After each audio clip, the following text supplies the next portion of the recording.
This video is sponsored by the coldest water.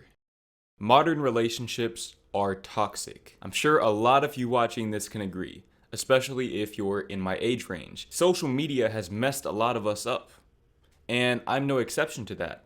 It took me a long time to heal from the damage that I had done to myself through the use of social media and comparing myself to other people, and all of the other things that I'm going to be listing off in this video. But what you need to understand is that even though we are more toxic than previous generations because of this, we also have access to more resources to connect with each other. And that's very powerful. For example, me and my girlfriend, we met on TikTok. And in the past, that wouldn't have been possible because TikTok wasn't a thing. Meeting your potential partner on the internet was not a possibility when our parents were growing up. But now it is. But it comes with a lot of baggage as well, which is why I think it's important for, influencers and creators to make videos like this where we can shine the light on all of these issues.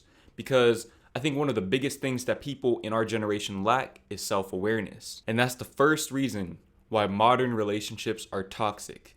People lack basic self-awareness.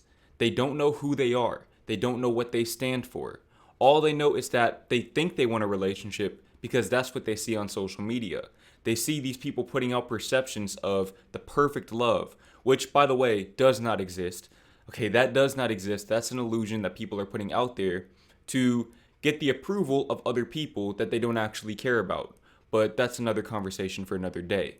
We're talking about the people who consume this content and think, I want that. I want that even if it comes at the expense of a relationship with myself.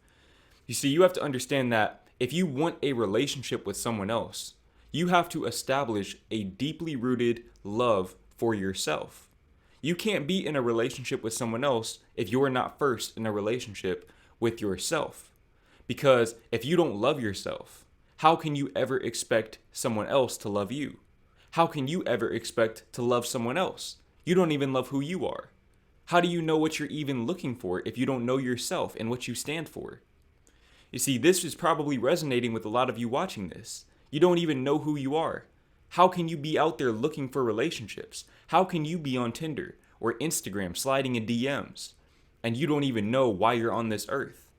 Make that make sense.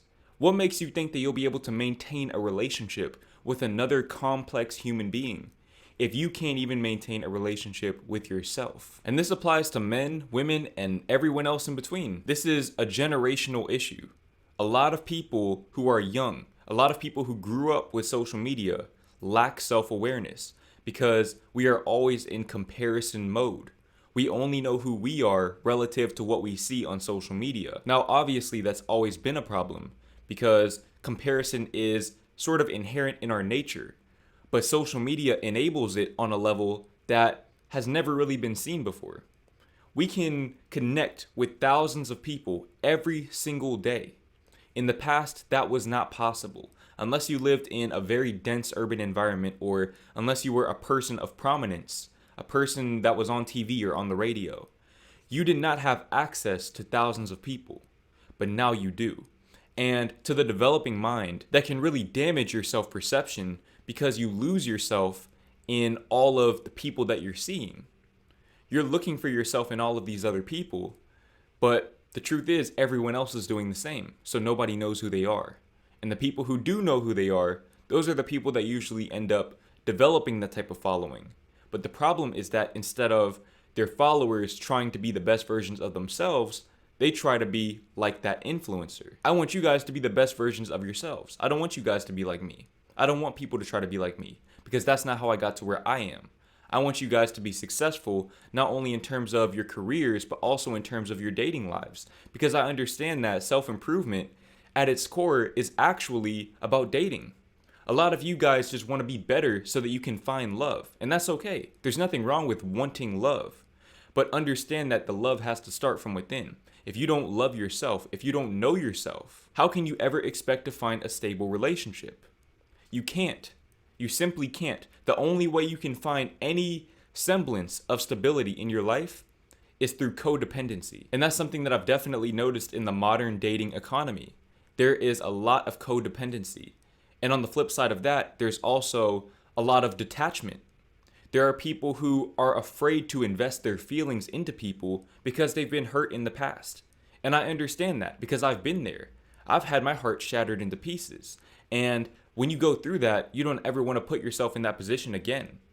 But that's the nature of life. If you want to experience the best that life has to offer, you have to put yourself in a position where you might experience the worst that life has to offer.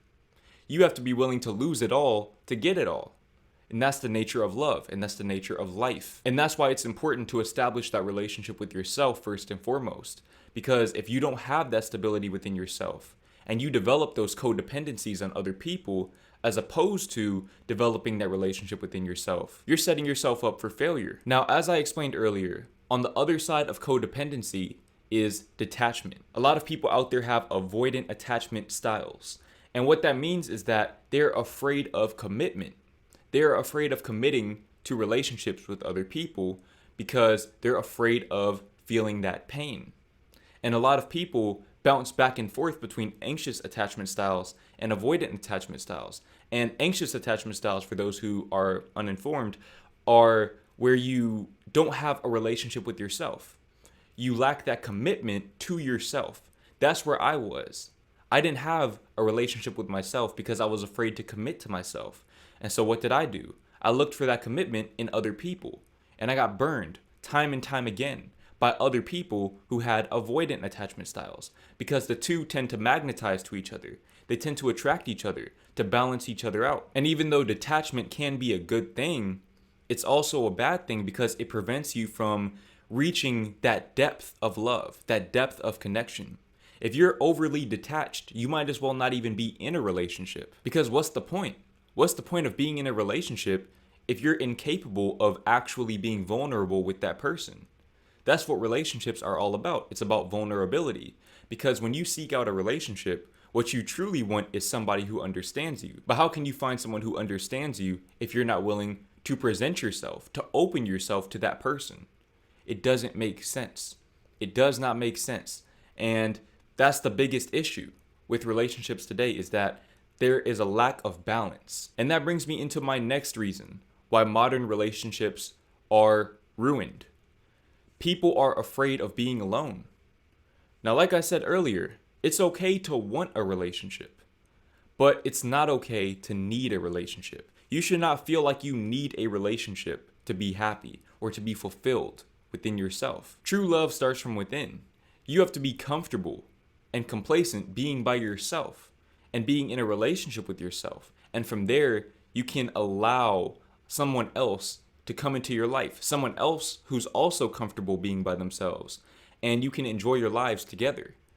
Because think about it like this: if you're not comfortable being by yourself, what are you really looking for? You're looking for someone else to fill that void that you have from within. But at that point, why would they want to be with you? The only way that somebody would want to be with someone like that is if they're manipulative.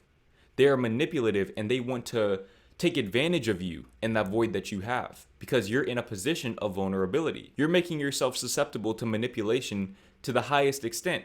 And if you come across the wrong person, i.e. a narcissist, who is willing to take advantage of that without having empathy for your feelings, you're going to find yourself in a traumatic situation that might take you the rest of your life to recover from. And that's all because you refuse to love yourself enough to be comfortable being alone.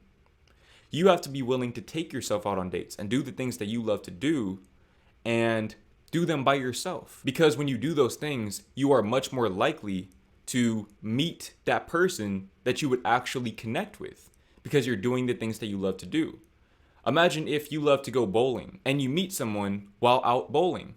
The chances are you guys are going to have a stronger connection than if you met somebody off of Tinder, because you met in the flow of life and you met while both doing something that you're passionate about or doing something that you enjoy. Now, speaking of Tinder, that brings me to the next reason why modern relationships are messed up. Dating apps are ruining the culture. Dating apps are ruining the game. What you have to understand is that everything else that I've listed in this video, every issue with modern relationships, is enabled by dating apps. Dating apps are ruining the game. Now, that's not to say that that was their intention. Dating apps, conceptually, are great ideas. They allow people to connect to each other, and the intentions can be right there. You're on a dating app, so it's very clear what you want. But in practice, they don't really work, because a lot of people, they take that lack of self-love, they take that trauma that they have from previous situations, or maybe childhood trauma, and they project it through the dating apps.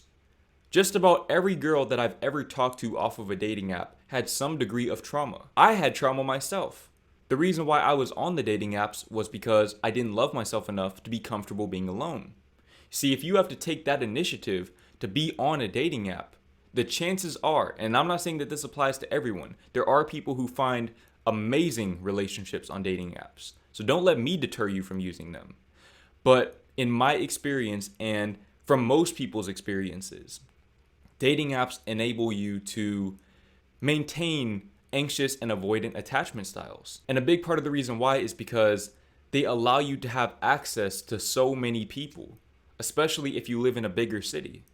It's possible to be talking to 50 to 100 people at the same time. That was not possible in the past. It was literally impossible because of time constraints. You were limited by the amount of time that you had. But nowadays, it is perfectly feasible. And that's the problem. If you're talking to 50 people at a time, how do you expect to develop a strong connection to any one of them? You won't, and you can't. It's not possible, because you're not going to be able to get past the surface level with any of them unless you have nothing going on in your life. And if you have nothing going on in your life, nobody's going to want to be with you. So you're just going to feed into this negative cycle, this negative, toxic cycle of being afraid to be alone and seeking attention and seeking validation from other people. You don't actually want love at that point. You just want validation and acceptance. And what you find is that even if you do progress with any of those people and you enter into a relationship, you'll realize that that's not actually what you want, because nobody from outside of you can fill that void that you have from within. And in addition to that, dating apps also enable rebound and hookup culture. Rebound and hookup culture are messing people up. I've been on the receiving end of trauma that other people dealt with. And the reason why is because I was vulnerable. I put myself out there on a dating app knowing that I wasn't ready to be in a relationship. And I developed codependencies very quickly at the slightest sign of validation, because I refused to give it to myself. And once I would get it from these girls, all of a sudden, I would become strongly attached. I would develop deep attachments, and they would entertain the situation because they were afraid of being alone. And, they wanted the attention, the validation, or maybe they liked me, but they weren't ready to commit to a relationship because they were dealing with their own internal trauma. And it all goes back to attachment styles. When you have an avoidant attachment style and an anxious attachment style, and they come together, that is the formula. That is the formula for toxicity. That is the formula for trauma. And that perpetuates the cycle. Hurt people hurt people. And what happened with me? I developed an avoidant attachment style. Now for me, I identified this cycle. So I took myself off of the dating apps voluntarily, and I removed myself from the game for a little bit, and I worked on myself instead, and I broke that cycle. And that's why I was able to develop a secure attachment style where I'm okay being vulnerable and open to my partner, but at the same time, I understand that I don't need my partner to be happy. We are both complete beings. We are both happy beings within ourselves. We are two happy people choosing to share our happiness together. And we both have something to give to one another. See, that's true love. True love is where you don't need each other, but you want each other enough to choose each other every day. And not only that, but we're not afraid to show affection to one another. I think that simping culture has also messed the game up, because now you have a bunch of people, especially teenagers and dudes in their early 20s, who are afraid to show basic affection to their partner. And then they get confused when their partner loses interest or finds another guy who will do that. And then all of a sudden, you have these communities of men giving each other confirmation bias for their pain and their trauma. And instead of working on themselves, they choose to place all of the blame onto women And obviously, this goes both ways too. There are communities of women who do the same thing for men. But my point is, people are victims, but they refuse to take accountability. And if you refuse to take accountability, you will never find a relationship, not even with yourself.